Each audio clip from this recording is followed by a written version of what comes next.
El átomo. Es la parte más pequeña, e indivisible, que posee las mismas características químicas de un elemento químico.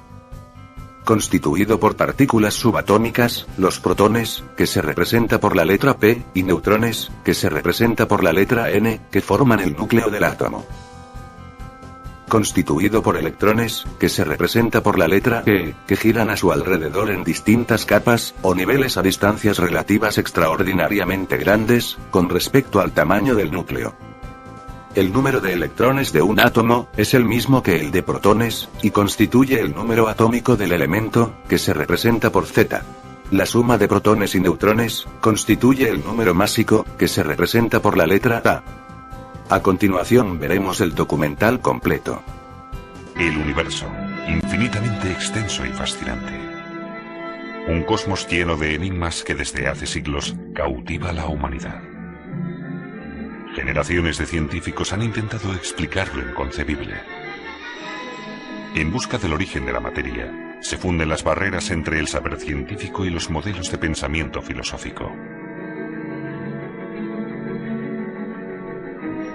Hace más de 2000 años, los filósofos de la antigua Grecia intentaron indagar en los misterios de la naturaleza. Y acuñaron un término que habría de cambiar el mundo. El átomo, lo indivisible. La unidad más pequeña posible e indivisible de la naturaleza. Aunque nunca demostraron su existencia.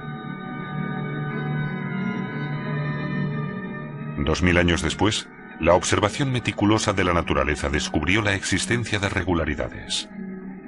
Los fenómenos naturales podían explicarse, describirse y en ocasiones preverse. Aún se dio un paso más. Se idearon experimentos. La naturaleza se resumió en cifras. El método científico había nacido. John Dalton, usando estos métodos, confirió a la idea de átomo un significado científico. A diferencia de los creadores griegos del concepto, no se conformó con suposiciones. Sirviéndose de una báscula, intentó descubrir las regularidades en reacciones químicas. Dalton definió los elementos químicos como materias que poseen un valor atómico propio, de átomos igual de grandes e igual de pesados. Dalton representó los átomos mediante círculos. Los átomos no cambian cuando se produce una reacción química, solo se reordenan. Cómo están unidos unos átomos con otros, Dalton solo podía especular, porque nunca pudo verlos. A partir del espesor de una película de aceite, se determinó ya entonces el tamaño de un átomo. Su tamaño era inferior a 1/1000ª de un centímetro, microscópico, por tanto. El siglo XIX simboliza una época de progreso técnico y científico. El hombre comprendió que podía beneficiarse de los conocimientos que había adquirido sobre la naturaleza. Se apoderó de los tesoros de la tierra y alumbró la oscuridad.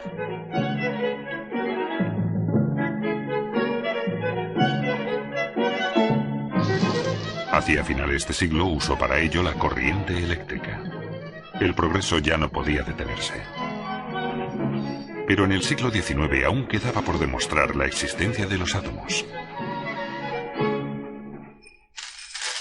Por eso, algunos científicos dudaban que existiera de verdad. Y aquellos que creían en el átomo tuvieron que conformarse con las deficiencias de una teoría atómica basada en bolas de masa dura.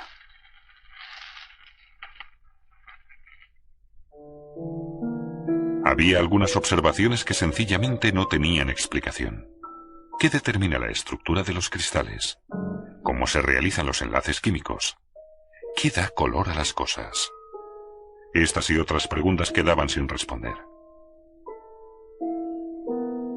Al final, todo indicaba que los átomos, a pesar de su significado inicial, sí que eran divisibles, que están formados por partículas aún más pequeñas.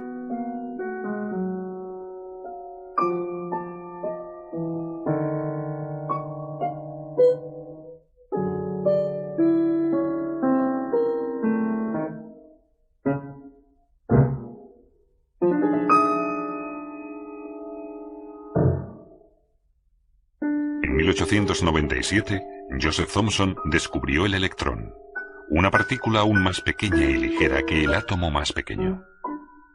En 1904, Thomson desarrolló un modelo atómico que establecía el electrón como un elemento constitutivo fundamental. Según este modelo, los electrones cargados negativamente están rodeados de una masa de materia cargada positivamente, similar a las pasas en la masa de un pastel.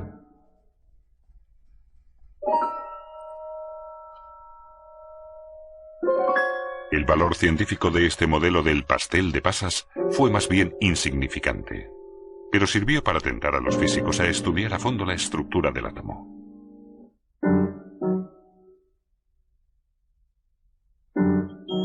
En efecto, Joseph Thomson atrajo a muchos jóvenes científicos interesados en trabajar en su laboratorio de Cambridge.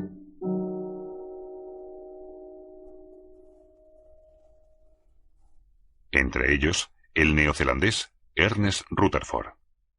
En 1911, Rutherford usó radiación radioactiva para analizar el átomo en toda regla. Bombardeó con partículas alfa cargadas positivamente una finísima lámina de oro que a su vez estaba formada de unos cientos de capas de átomos. Sorprendentemente, solo unas pocas radiaciones sufrieron desviaciones. La mayoría atravesaron la lámina sin trabas.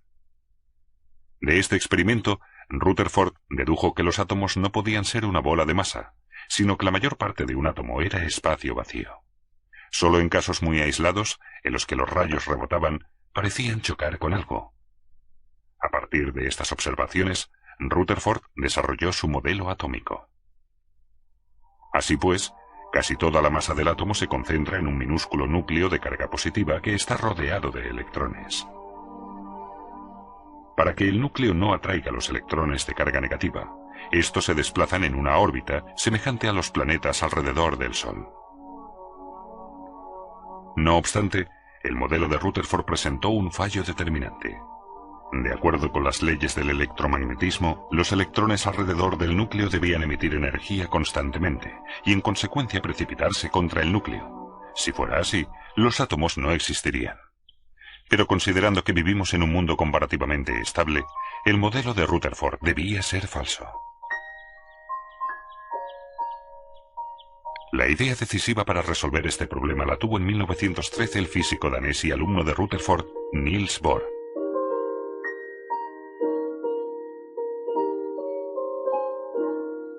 Un modelo acertado no solamente debía ser capaz de explicar la evidente estabilidad de los átomos, también debía poder describir cómo emitían luz los átomos. Por tanto, debía poder esclarecer, por ejemplo, cómo tenían lugar las líneas del espectro de hidrógeno. Este fue el punto de partida de Bohr. Clasificó las órbitas de electrones según su energía. Un radio mayor significaba más energía, uno más pequeño, menos energía. Cuando un electrón cae de una órbita exterior a una interior, pierde energía, que desprende en forma fotón. Como luz de una energía específica, lo que se plasma como una línea clara en el espectro.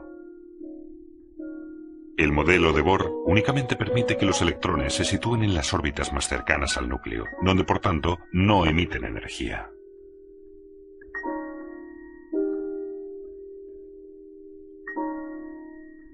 Que Bohr no pudiera fundamentar mejor estas hipótesis más o menos arbitrarias le provocó una gran desazón. Solo podía defender su modelo atómico en la medida en que coincidía con las observaciones de los físicos y pudo explicar al menos el más sencillo de todos los átomos, el átomo de hidrógeno.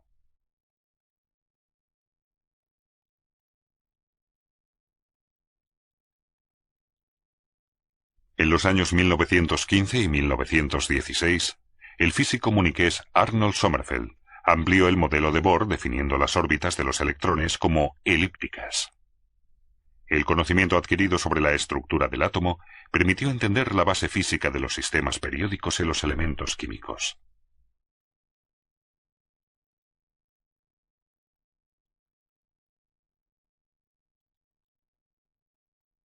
A partir del hidrógeno se podía inferir el resto de elementos químicos completando con electrones las capas de la serie. La tabla periódica de los elementos se explicaba pues con la ordenación de los electrones. El cambio político y social radical causado por el régimen de terror de los nacionalsocialistas forzó a muchos físicos atómicos a abandonar Europa. La mayoría de científicos, frecuentemente judíos, huyó a Estados Unidos. En el curso de la Segunda Guerra Mundial, la física nuclear comenzó a perder su inocencia.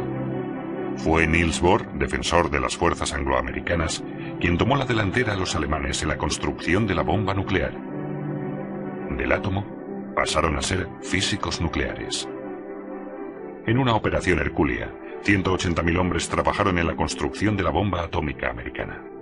Engendraron el arma más terrible de todos los tiempos. En 1954, cerca de Ginebra, se fundó la CERN, la Organización Europea para la Investigación Nuclear. En ella se reúnen 13 naciones para estudiar conjuntamente los misterios de la materia.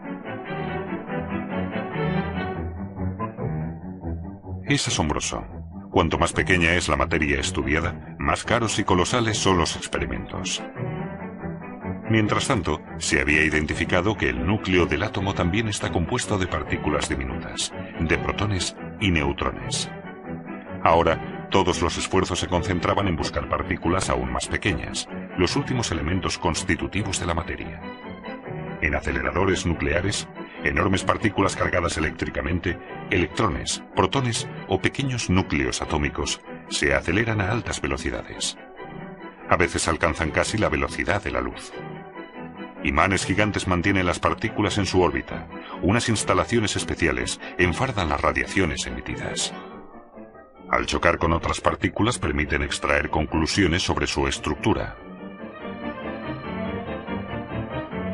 Cada vez con más frecuencia se plantea la pregunta del sentido y el objetivo de unos esfuerzos tan monstruosos. Calmar la curiosidad del ser humano, el afán por descifrar hasta el último misterio de la naturaleza es un motivo, pero no el único. Por supuesto, también los usos prácticos nos empujan a realizar este tipo de investigaciones básicas. La superconductividad, el fenómeno de transmisión de energía eléctrica sin resistencia, tiene una aplicación médica.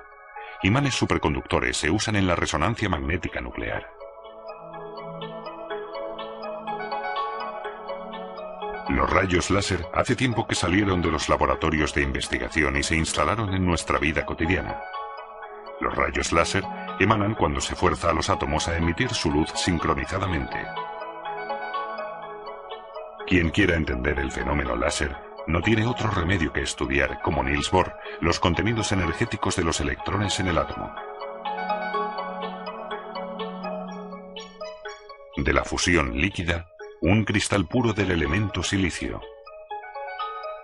Conocemos sus propiedades eléctricas y las podemos modificar contaminándolo con los llamados materiales de dopaje. Así se pueden conseguir pequeñas áreas con propiedades eléctricas definidas. De este modo, podemos poner varios millones de transistores sobre una superficie que es tan grande como un sello.